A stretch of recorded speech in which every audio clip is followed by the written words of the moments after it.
La société civile réclame à ce que les élus du pays procèdent au rapport des travaux effectués pour la population malgache. Les citoyens sont en droit de savoir si les promesses faites lors des campagnes électorales de 2018 ont été tenues ou non, notamment à l'approche de la fin de mandat de ces élus.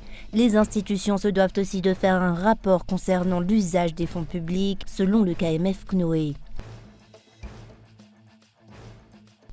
La mise en place d'un régime de transition avant la tenue des prochaines élections présidentielles participera davantage à la décadence du pays et à l'appauvrissement de la population, dénoncent les politiciens. Une transition ne servira que des intérêts personnels de certains individus, ont-ils déclaré ce jour. La théorie d'un potentiel régime de transition suite à un report des prochaines élections à Madagascar continue d'être véhiculée sur les réseaux sociaux et ne cesse d'alimenter la polémique.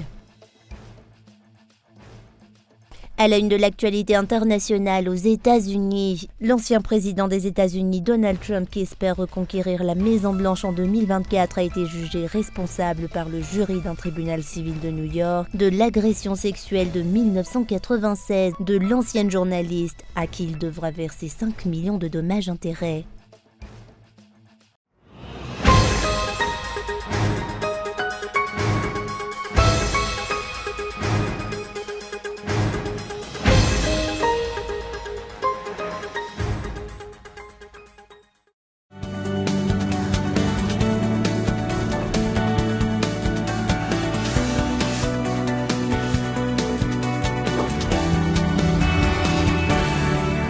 Concept Events présente Ambundna en live after work à l'Ibis Hotel Ankourndjan le vendredi 12 mai à partir de 19h. Un concert en plein air attablé côté jardin et piscine. Billetterie, Gascom en 4 foot, les boutiques Massine et en ligne au www.ticketplace.io. Partenaires Ibis, Gascom, Espace Isia, IC, sponsor du groupe RTL, Canal+, Beaufort. Ambundna en live after work by Cool Concept Events à l'Ibis Hotel le vendredi 12 mai à partir de 19h.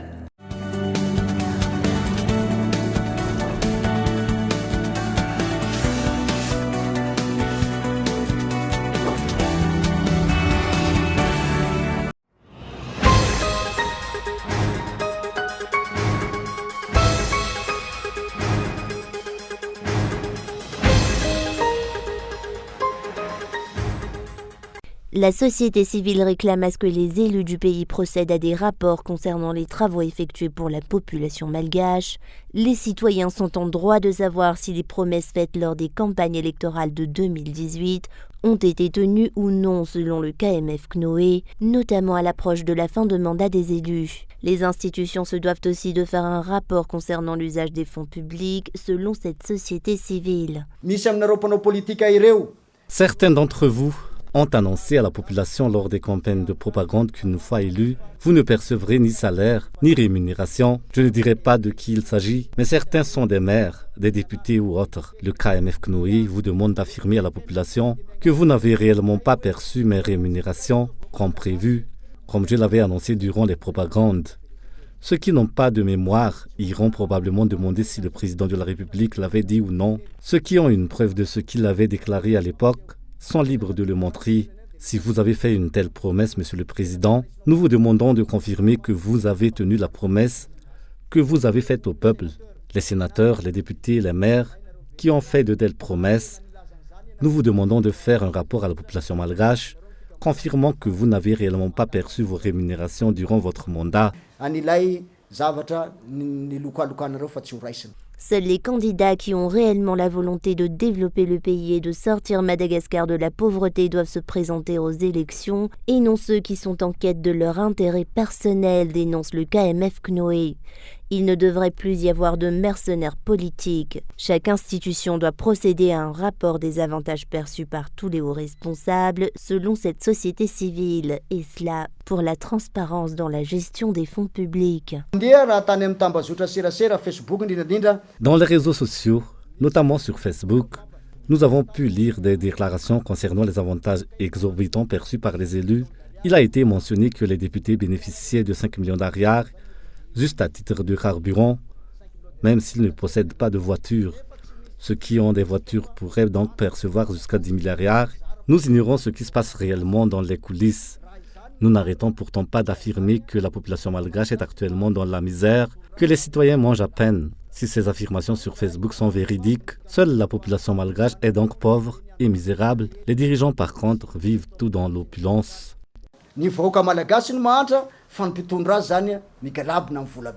Les citoyens espèrent des élections libres et transparentes selon le président de cette société civile. La mise en place d'un régime de transition à Madagascar est inacceptable.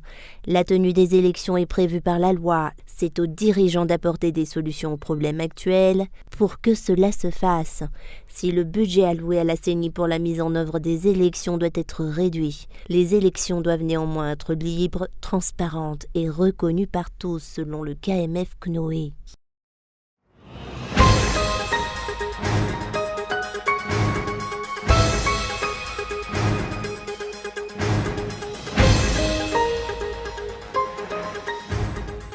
La mise en place d'un régime de transition avant la tenue des prochaines élections présidentielles participera davantage au déclin du pays et de la vie sociale de la population, dénoncent les politiciens. Une transition ne servira que des intérêts personnels de certains individus et n'apportera rien de positif à Madagascar, ont-ils expliqué ce jour.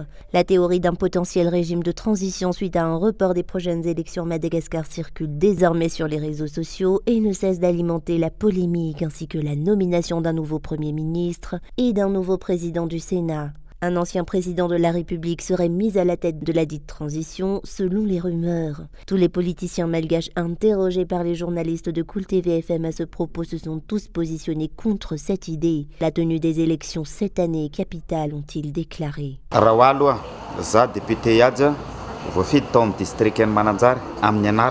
Pour ma part, je suis le député Adz. J'ai été élu dans le district de Mananzar. En tant qu'indépendant, je me positionne contre la mise en place d'un régime de transition dans ce pays. Ce régime s'est mis au pouvoir après les élections. En ce sens, il se doit de remettre le pouvoir, le céder ou tenter de le reprendre par voie démocratique après les élections.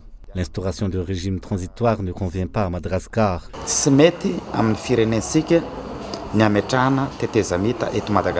L'absence ou le manque d'argent ne doit en aucun cas être une excuse pour reporter les élections, d'après le député élu à Tolagnar. Il a été mis à la connaissance des dirigeants il y a maintenant 5 ans de cela que le mandat du président de la République expirera le 19 janvier 2024 et que des élections devront se tenir avant cette échéance. La question se pose alors de savoir qui n'a pas su le prévoir. Il est évident que les dirigeants actuels manquent de préparation et devront s'atteler à la mise en œuvre d'élections libres et transparentes, explique cet élu. Une transition ne constitue en rien une solution. Ce qui se passe actuellement, c'est pourtant cela.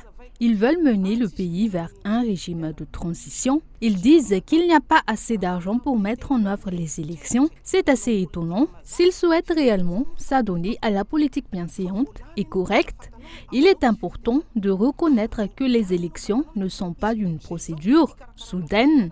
C'est sans surprise. Dès votre élection, vous savez déjà à quand se tiendra les prochaines élections. Dès votre élection, vous êtes déjà au courant du budget approximatif nécessaire au prochain scrutin. Où est passé tout l'argent? Ils font exprès de vider les caisses. Les troubles sont sciemment provoqués dans le pays. Ainsi, en cas de crise, on basculera vers un régime transitoire. Le coordonnateur national du HVM maintient que ce parti politique n'envisage nullement la possibilité d'un régime de transition à Madagascar, que seule la gestion bâclée du pays par les dirigeants actuels, ainsi que les problèmes rencontrés dans la mise en œuvre des élections pourraient être à l'origine d'une telle mesure.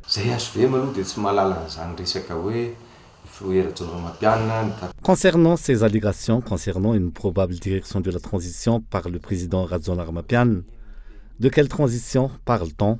Comment sera-t-elle? Nous ignorons de quoi il en retourne. Nous nous contentons d'écouter ce qui se dit dans le pays. Les affirmations gratuites sont parfois considérées comme véridiques. C'est à ces gens de s'expliquer sur ce qu'ils prétendent. Le problème actuel du parti HVM, c'est l'observation du processus de préparation d'élections qui ne sont même pas aux normes. Nous ne constatons aucune préparation. C'est mal fait et bâclé. C'est pour cela que tout le monde s'inquiète et doute des réelles intentions du régime actuel. Notre pays continuera-t-il ainsi Avec toute cette misère, cette pauvreté et toute cette corruption, est-ce donc ce que les dirigeants actuels souhaitent poursuivre et perpétuer? En n'assumant pas ses devoirs et ses responsabilités, il est du devoir de l'État de mettre les élections en œuvre. Ce n'est pas la responsabilité des partis politiques. Quelle est donc la solution? La concertation est faite pour cela, au lieu de tergiverser et supposer qu'il y aura ou non des élections. Entendre parler de transition est un cauchemar pour les citoyens. Tout le monde cauchemarde à la simple idée de les voir revenir pour encore une autre transition.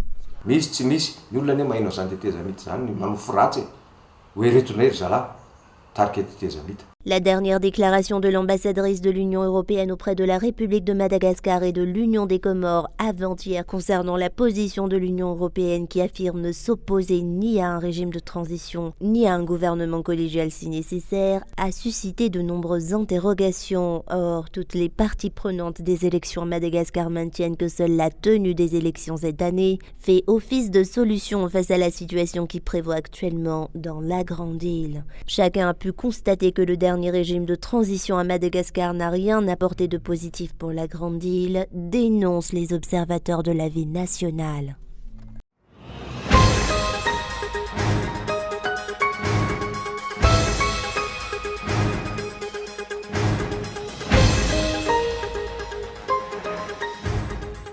« 45 enfants de la commune de Sovnandjin-Ambujachimoanal ont bénéficié d'une circoncision gratuite organisée et aux frais du parti Malagasy Alamiang. Une action sociale menée par le député MMM élu dans le district de Manzakanjin et du maire de la ville. Une aide sociale annuelle en faveur des familles défavorisées qui se tient à chaque hiver.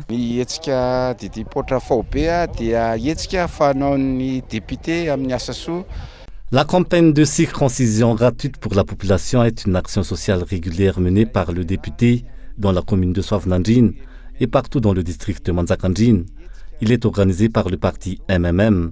Ce type d'action sociale réjouit particulièrement la population, vu que cela profite directement au peuple. Ils peuvent bénéficier directement d'une circoncision gratuite. Nous savons pertinemment que les frais de circoncision sont très chers. Nous apprécions le geste et nous souhaitons que cela demeure régulier. Nous espérons que cette action restera annuelle.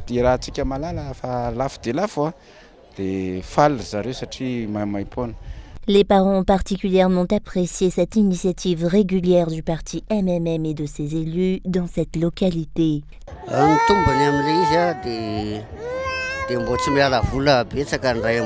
L'avantage, c'est que les parents dépensent moins d'argent. Une circoncision coûte entre 15 000 et 20 000 ariars. Et c'est déjà un grand avantage pour nous, en tant que parents. Nous ne nous occupons plus que des petits repas à servir aux proches et à la famille.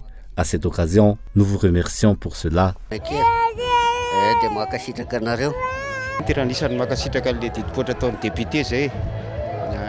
J'apprécie tout particulièrement les campagnes de circoncision gratuite du député. Les actions sociales qu'il mène ici sont louables. Nous remarquons de grands progrès dans de nouvelles écoles et autres. Il allège aussi les difficultés que rencontrent les parents, vu que si vous faites appel à un renzaz traditionnel, cela coûte énormément d'argent. Cette campagne par contre est gratuite. C'est avantageux.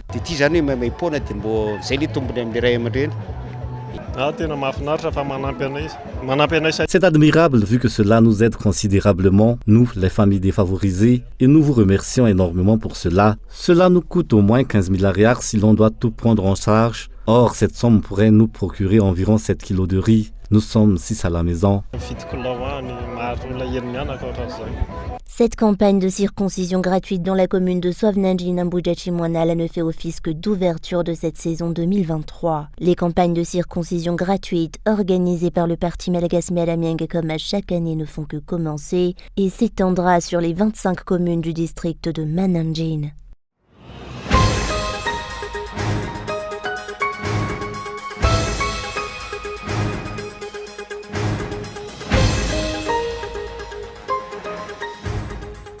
Madagascar a accueilli cette année le colloque annuel de l'Association internationale des services du Trésor.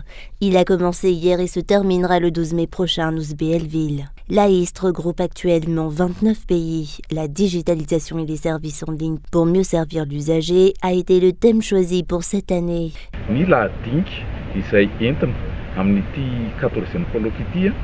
Le thème choisi pour ce 14e colloque portera sur l'amélioration des services pour tous les usagers au niveau du trésor public à travers la digitalisation. Les associations ainsi que les trésors publics partout dans le monde feront donc un effort en ce sens. Ce que nous espérons de ce colloque, c'est une nette amélioration des services du Trésor fournis à tous les usagers partout dans le monde.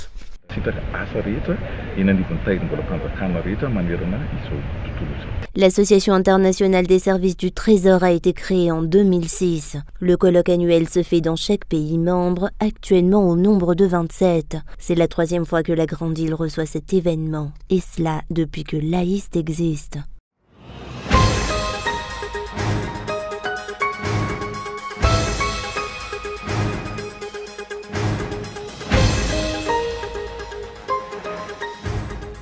Madagascar manque d'infirmiers et de sages-femmes, contrairement aux normes requises par l'OMS, l'Organisation mondiale de la santé, selon le syndicat des infirmiers et sages-femmes de Madagascar. Conformément aux normes internationales, 5000 personnes devraient avoir à leur disposition au moins un sage-femme. Or, on compte actuellement un sage-femme pour 10 200 citoyens dans le pays. Une situation qui impacte grandement la santé publique dans la Grande Île. D'autant plus que les infirmiers sont aussi peu nombreux, déplore ce syndicat.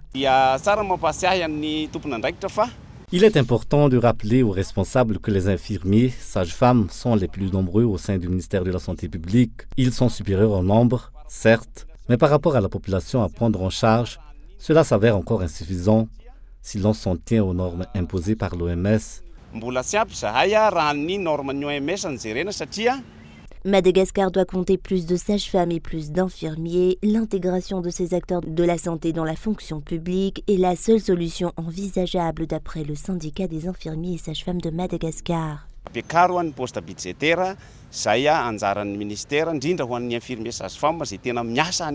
Augmenter le poste budgétaire au niveau de ce ministère, notamment pour les infirmiers sages-femmes qui travaillent partout dans l'île, jusque dans les campagnes et les zones rurales.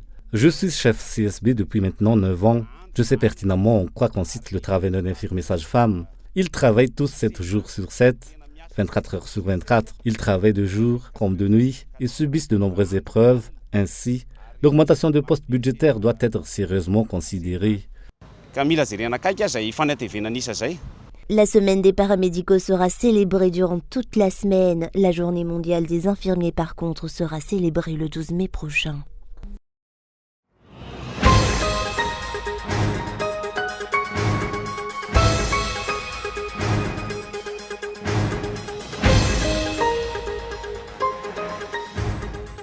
Dans une lettre de la présidence de la République à l'intention de l'ambassadrice de l'Union européenne à Madagascar le 29 avril dernier, l'État a démenti lui-même la teneur de la note sur l'interdiction de tenir des manifestations politiques dans les lieux publics émise par le ministère de l'Intérieur. Cette lettre mentionne que les manifestations et les réunions sont autorisées si elles se font dans le respect des lois en vigueur à Madagascar. La réalité, quant à elle, est totalement différente. La décision du chef de district de Fingina Test éprouve le contraire de ce qu'avance le régime actuel. Le 19 avril dernier, la rencontre du parti Malagasy Mialamiang avec la population locale avait été empêchée et interdite à Imit. La tenue d'un événement politique sur le stade de la commune rurale d'Imit ne peut pas être autorisée, avait répondu ce chef de district.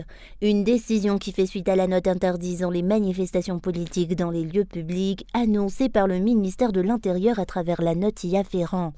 Ainsi, ce que déclare le président de la République à travers les médias et à l'intention des partenaires étrangers de la Grande Île diffère totalement de ce qu'il ordonne aux hauts responsables nommés à leur poste de faire, dénonce les partis politiques interrogés à ce sujet.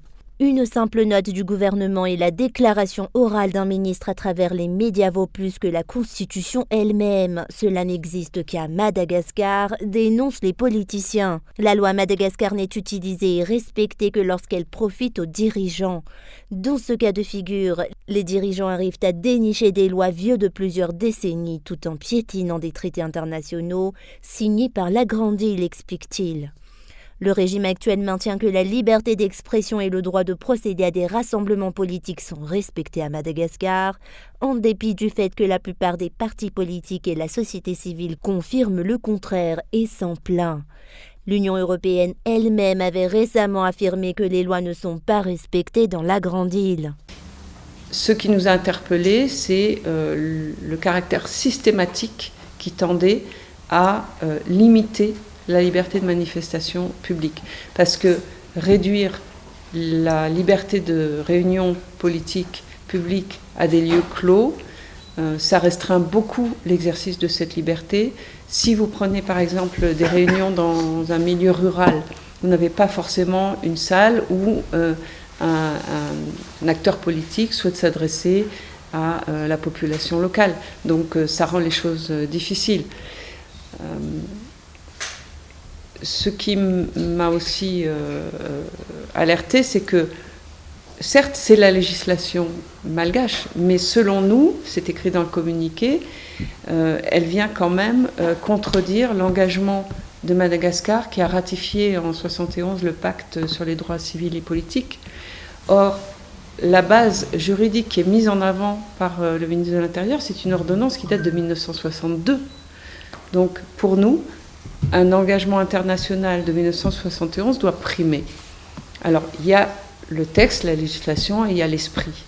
Et je pense que l'esprit de l'engagement de Madagascar pour les droits de l'homme, pour la liberté d'expression, notamment en ratifiant le pacte sur les droits civils et politiques, ça doit être de laisser le maximum d'espace à l'expression libre des opinions. Ce ne sont pas là les mots d'un porte-parole de parti. Il est question ici de l'ambassadrice elle-même de l'Union européenne à Madagascar. Le ministère de la Communication et de la Culture, quant à lui, tente par tous les moyens, à travers son ministre, de contredire et d'infirmer cette déclaration de l'Union européenne. Or, les partis politiques malgaches et la société civile soutiennent actuellement ce point de vue de la communauté internationale. Le ministre de l'Intérieur et de la Décentralisation, qui est le signataire de la dite note interdisant les manifestations politiques et les rassemblements sur les places publiques, quant à lui, se cantonne dans son silence et ne dit mot. Seule la ministre de la Communication et de la Culture s'expose et procède à des déclarations dans divers médias pour soutenir que cette note et les décisions prises sont légales et normales. Face à une telle situation, les politiciens se posent la question de savoir qui est réellement à l'origine de cette note, vu que c'est un autre ministre qui prend la parole pour la défendre. Les députés, quant à eux, se posent actuellement des questions sur les effets du pouvoir sur la psychologie, sur la mentalité et les idéaux de l'être humain, si le pouvoir en lui-même est capable de changer les gens. L'actuel ministre de la Communication et de la Culture figurait autrefois en tête de liste dans le cadre de la lutte pour la liberté d'expression et la liberté de manifester. Les partis politiques interrogés ce jour concernant cette affaire maintiennent qu'ils ne reculeront devant rien pour défendre leur liberté d'expression et la liberté de procéder à des rassemblements pacifiques avec la population. Les partis politiques iront à la rencontre du peuple malgache et ils exposeront leur programme et leur vision de la vie nationale en général. Les députés, quant à eux, se lanceront prochainement dans une rencontre avec la population pour faire leur rapport, comme à l'accoutumée. Madagascar est un État de droit et un pays démocratique. Chacun se doit d'assumer et d'accepter cet état de fait, et l'humilité et le respect des lois devraient commencer par les dirigeants, expliquent les politiciens.